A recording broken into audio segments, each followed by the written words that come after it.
Everyone welcome back to my YouTube channel. आप सभी का स्वागत है। मोस्ट इम्पोर्टेंट टॉपिक पे बात करते हैं सिस्टाइटिस के बारे में। सिस्टाइटिस क्या है, कैसा सिस्टाइटिस क्या है, कहाँ पे होता है, मेडिकल टर्म में से क्या बोलते हैं, सिम्टम्स क्या दिखाई देता है, क्या क्या इसमें डायग्नोस कराएंगे और कौन सी मेडिसिन देते हैं, इसको एक डिटेल में देखते हैं।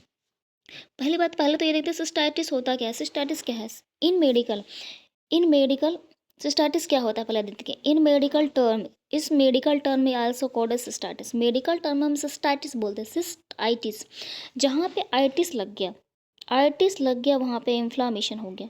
आइटिस का मतलब इन्फ्लामेशन हो गया। सिस्ट सिस्ट का मतलब क्या होता है, कमेंट करके बताइएगा। सिस्टाइटिस का मतलब कमेंट करके हमें बताइए। सिस्टाइटिस का मतलब होता है, आगे हम देखते हैं आगे क्या लिखा हुआ है। It is a medical condition. ये होता है एक medical condition which patient has pain होता है, पेशेंट को स्वेलिंग होता है। कहाँ पे होता है? यूरिनरी ब्लडर में आइटिस। सिस्ट का मतलब होता है ब्लडर, आइटिस का मतलब होता है इन्फ्लेमेशन। यूरिनरी ब्लडर में इन्फ्लामेशन हो जाता है, उसको हम सिस्टाइटिस कहते हैं। मेडिकल टर्म में हम उसको सिस्टाइटिस कहते हैं।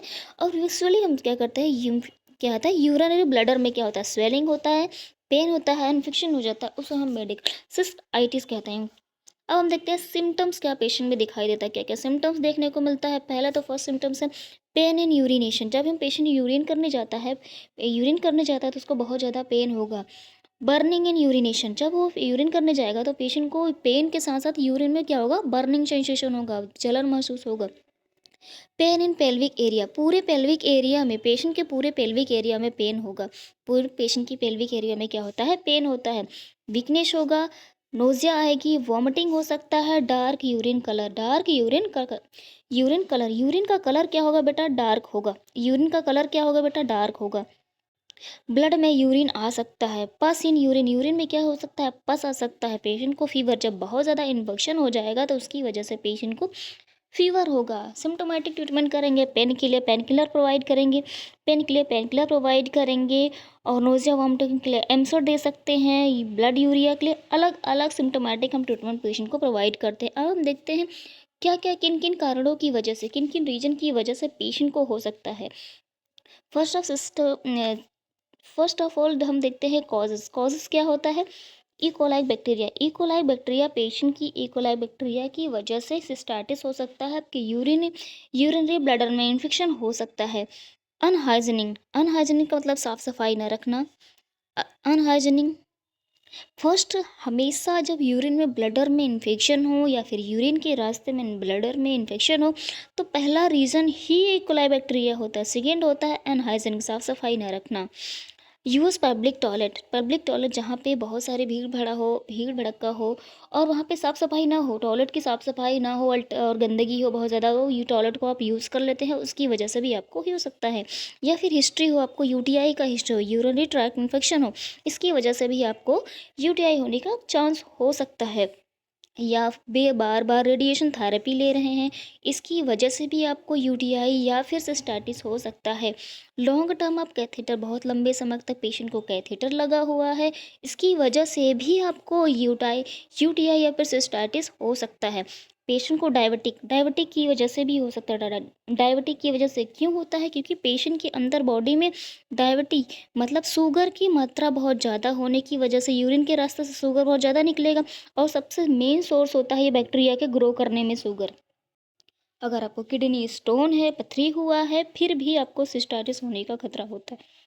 मैंने आगे नेक्स्ट वीडियो में आपको मैंने पीछे वीडियो में आपको एक्सप्लेन करके किडनी स्टोन बताया है। किडनी स्टोन से सिस्टाइटिस, यूरिन ब्लैडर में इन्फेक्शन क्यों होता है, उस वीडियो को देखा अगर होगा आपने तो कमेंट करके बताइए कि इस किडनी स्टोन की वजह से क्यों क्यों होता, किडनी स्टोन अगर है तो ये सिस्टाइटिस क्यों होता है, तो कमेंट करके ये बताइए। अगर आपने मेरी पुरानी वाली वीडियो देखा होगा, पहले वाली वीडियो आपने अगर देखा है तो आप कमेंट करके बता सकते हैं। नहीं देखा है तो पुरानी वीडियो आप देख लीजिए, आपको पता चल जाएगा। वैसे भी इस वीडियो के नीचे मैं एक लिंक में दे दूँगी, उस पर आप देख लीजिएगा, आपको पता चल जाएगा। अब इसमें हम अगर ये सारे सिम्टम्स दिख रहे हैं, ये सारे रीजन हो सकते हैं, तो इसका हम डायग्नोस्टिक क्या करवाएंगे।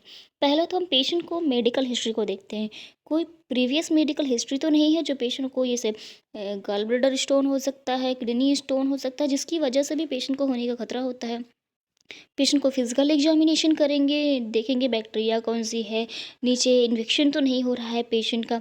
पेशेंट को हम सिम्टम्स पूछेंगे, क्या क्या आपको सिम्टम्स हो रहे हैं, फीवर हो रहा है, जो जो मैंने पीछे सिम्टम्स बताए वो सिम्टम्स को डायग्नोस करेंगे, उस सिम्टम्स के अकॉर्डिंग कि पेशेंट को क्या क्या प्रॉब्लम होगी। पेशेंट को अल्ट्रासाउंड से भी हम डायग्नोस कर सकते हैं कि पेशेंट को क्या हुआ है, एक्सरे करा सकते हैं स्वेलिंग के लिए, यूरिन आरएमएन कल्चर करा सकते हैं पेशेंट का। इससे हमको पता चल जाएगा पेशेंट को क्या हुआ है। सबसे वेरी मोस्ट इंपॉर्टेंट होता है ट्रीटमेंट, कि हम ट्रीटमेंट क्या ले रहे हैं। वेरी मोस्ट इंपॉर्टेंट होता है बेटा ट्रीटमेंट होता है। ट्रीटमेंट हम क्या लेते हैं, 1 दिन और सिंगल डोज दिया जाता है फॉस्फोमाइसिन का। एक पाउडर होता है, एक सैचेट होता है, एक सैचेट होता है बेटा, एक सिंगल डोज का सैचेट होता है फॉस्फोमाइसिन का, जो सिंगल डोज दिया जाता है। सिंगल डोज दिया जाता है बेटा, क्या दिया जाता है, सिंगल डोज दिया जाता है फॉस्फोमाइसिन का। फॉस्फोमाइसिन का सिंगल डोज दिया जाता है। ये एक डोज दिया जाता है पानी में घोल, पानी क्या सिंगल डोज दिया जाता है, यूज कैसे किया जाता है, दवाई को पहले एक पैकेट में पानी में डालकर 1 दिन ही, फर्स्ट डोज स्टेट में ही 1 दिन देने के बाद नेक्स्ट डोज में स्टार्ट करते हैं। पेशेंट को इन्फ्लामेशन हुआ, इन्फेक्शन हुआ, उसके लिए हमें एंटीबायोटिक प्रोवाइड करना चाहिए। तो लियोफ्लॉक्सासिन टैबलेट हम देते हैं, लियोफ्लॉक्स के नाम से आता है, 500 mg का देते हैं पेशेंट को। ये सारे जो डोज में बता रहे हो बेटा एडल्ट डोज है। लियोफ्लॉक्सासिन क्यों दे रहे हैं, जो बैक्टीरिया का ग्रोथ हो रहा है उसको रिड्यूस करने के लिए दे रहे हैं, कम करने के लिए हम पेशेंट को प्रोवाइड कर रहे हैं फॉस्फो ये लियोफ्लॉक्सासिन से। ये एडल्ट डोज है बेटा, 500 mg का सुबह शाम दे देंगे, 5 दिन के लिए, खाना खाने के बाद देते हैं। सेकेंड हम क्या करते हैं, लियोफ्लॉक्सासिन या फिर ऑर्निडाजोल, इसमें 2 कॉम्बिनेशन होता है फॉस्फोमा। जो लियोफ्लॉक्सासिन होता है वो 500 mg का होता है, ऑर्निडाजोल 250 mg का, टोटल मिलाकर 750 mg का होता है। ये भी बैक्टीरिया के ग्रोथ को रिड्यूस कम करने के लिए ही दिया जाता है। 750 mg और दिन में एक बार 5 दिन के लिए प्रोवाइड किया जाता है, कि बिकॉज रिड्यूस ऑफ इन्फेक्शन और साइड इफेक्ट इनको कम करने के लिए दिया जाता है।